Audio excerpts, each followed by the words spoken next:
TorahBox.com, pour la diffusion du judaïsme francophone, vous retransmet un enseignement du Rav Shmuel Meloul. Bonne écoute et bon limoud.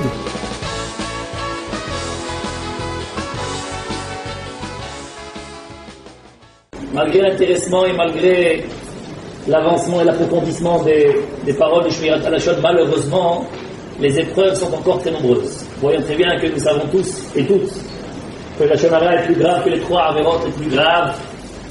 Le Lashon Hara, c'est lui qui empêche la Géoula, comme dit le Chafetz Chaim, d'arriver. Nous savons aussi que le Lashon Hara, que la sinat chinam, la haine gratuite qui en découle, ou qui a provoqué le Lashon Hara, c'est la cause même de la destruction du temple, que malheureusement nous commémorons dans les jours qui viennent.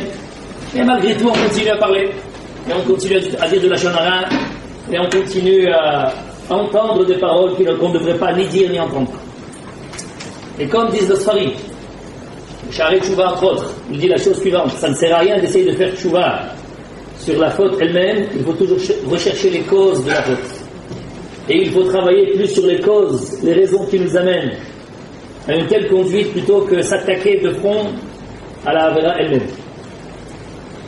Comme je l'ai dit la semaine dernière, parce que je vois des gens qui m'ont déjà entendu ici la semaine dernière en France, et peu importe, j'ai répété ce que j'ai dit.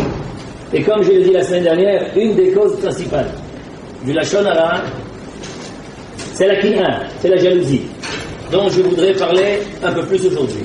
On ne prend pas conscience suffisamment de cette Avera, on a l'impression que nous sommes immunisés, que nous sommes protégés d'une telle mauvaise mida qui est la jalousie, mais nous allons montrer à quel point est-ce que personne ne peut s'en défaire, et tout le monde malheureusement est atteint, un peu ou beaucoup, de cette mida terrible qui s'appelle la kin'a.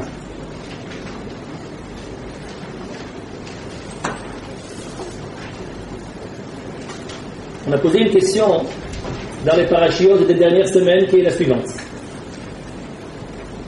Dans la paracha de la semaine dernière,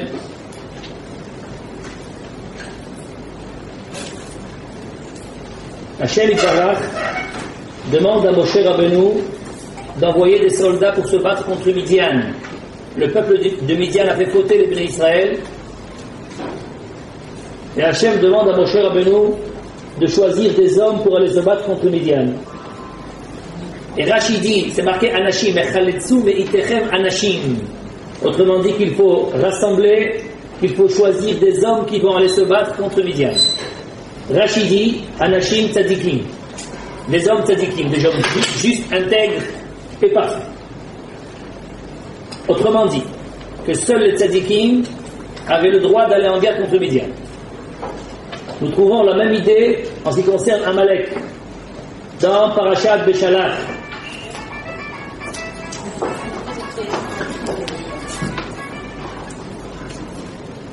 Alors dans Parashat Beshalach, Moshe Rabbeinu dit à Yeshua: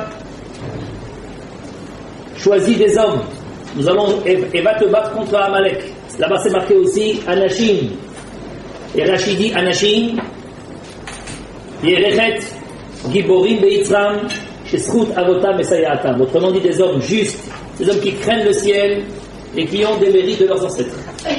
Autrement dit, que seuls les tzadikim et les gens et qui craignent le ciel avaient le droit de se battre contre Amalek. La question qui est posée est pourquoi est-ce que Rashi, dans ces deux peuples qui sont Midian et Amalek, il précise que seuls des tzadikim avaient le droit de se battre contre eux, alors que pour Og, pour Sichon et pour les autres peuples contre lesquels le peuple d'Israël s'est battu, on n'a pas trouvé que c'était uniquement les tzadikim qui avaient le droit d'aller en guerre. Tout celui qui était un soldat prêt à aller en guerre pouvait aller en guerre. Pourquoi uniquement en ce qui concerne Midian et en ce qui concerne Amalek, la Torah précise, Rashi précise des paroles de nos sages, que seuls les tzadikim avaient le droit d'aller en guerre? Voilà la question que nous posons. Alors, dans cette même guerre contre Midian, nous avons traité dans les parashiot depuis une phrase de Matot, il est marqué la chose suivante. Vous savez que dans la Torah, il est marqué, quand on va en guerre contre un peuple, avant de sortir en guerre, il faut d'abord lui proposer la paix. Le karata, elle est à l'échalon. Même quand on sort en guerre contre une personne donnée, d'abord on lui propose la paix, peut-être qu'il veut la paix, avant de s'attaquer à lui. Et là, donc, Moshe Rabbeinu s'apprêtait à proposer la paix à Midian. Hashem Yitbarach lui dit, Saror et Midianim, Veikitem otam, Vacharamtem otam. Autrement dit, Hashem dit à Moshe Rabbeinu, on ne propose pas de paix à Midian, il faut sortir en guerre très durement, très cruellement et très sévèrement contre Midian. Moshe a dit, mais habituellement, si on va en guerre contre un peuple, on évite de détruire les arbres fruitiers. Les arbres fruitiers ne sont pour rien. Hachem leur lui dit, là il faut détruire tous les arbres, même les arbres fruitiers, il faudra les couper, les détruire. Autrement dit, qu'il y avait une sévérité particulière, il y avait une dureté de la part d'Hachem particulière. La Midat Adin était très forte contre les Midian. Pourquoi? Parce qu'ils ont fait fauter les Bnei Israël. Et Moshe Rabbeinu s'est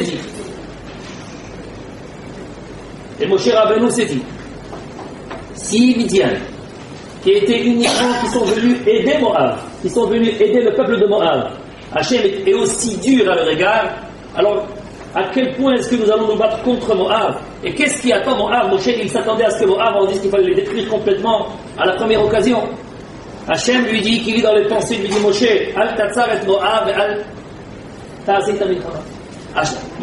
Hachem dit à Moshe Rabbeinu avec Moab, il ne faudra ni les faire souffrir, ni leur faire la guerre, ils seront punis, mais ne leur fait rien. Au contraire, Hachem dit exactement l'inverse de ce que Moshe croyait. Moshe, il s'attendait à ce que la guerre contre Moab soit encore plus dure que celle du Midian.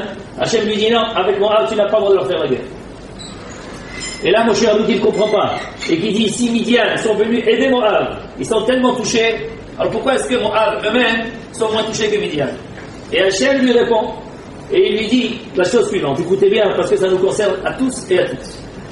Rachid ramène ça en très bref, mais dans Chazal c'est long. Et Hachem lui dit la chose suivante.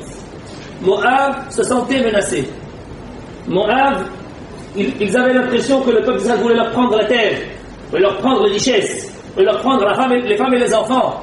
Voilà pourquoi Moab est sorti en guerre contre Israël, on peut comprendre. Ils ont eu tort, mais on peut comprendre. Mais Midian, Nit'abru beriv lo lahem, se sont mêlés d'une guerre qui ne les concernait pas du tout. C'était une guerre qui ne le regardait pas du tout. Midian n'était pas menacé, Midian n'était pas concerné. Ils sont venus fourrer leur nez, on aurait dit, dans le langage courant, dans une dispute qui ne les concernait guère. Et celui qui se mêle d'une guerre qui ne le concerne pas, ou d'une dispute qui ne le concerne pas, il est encore plus durement touché que le principal intéressé. Et ça, c'est une chose qui est très importante. Pourquoi? Parce que les deux peuples ou les deux personnes qui sont en dispute, ils finiront par s'arranger. Ils ont des raisons de se disputer. Mais toi, de quoi tu te mêles? De quoi tu te mêles? Et très souvent, celui qui se mêle alors que ça ne le regarde pas du tout, c'est lui qui finalement reste en dispute avec celui-ci et avec celui-là. Et nous allons montrer une deuxième preuve, parce qu'on n'a pas le temps de tout montrer, une deuxième preuve à cela. C'est-à-dire que dans le Midrash, dans Parashat Korach, il nous marquait la chose suivante. Regarde à quel point est-ce que la marloquette, autrement dit la dispute entre les hommes, elle peut être fatale. Nous savons très bien que la marloquette, la dispute, elle est très dure dans le clan d'Israël. Et le Midrash, il ramène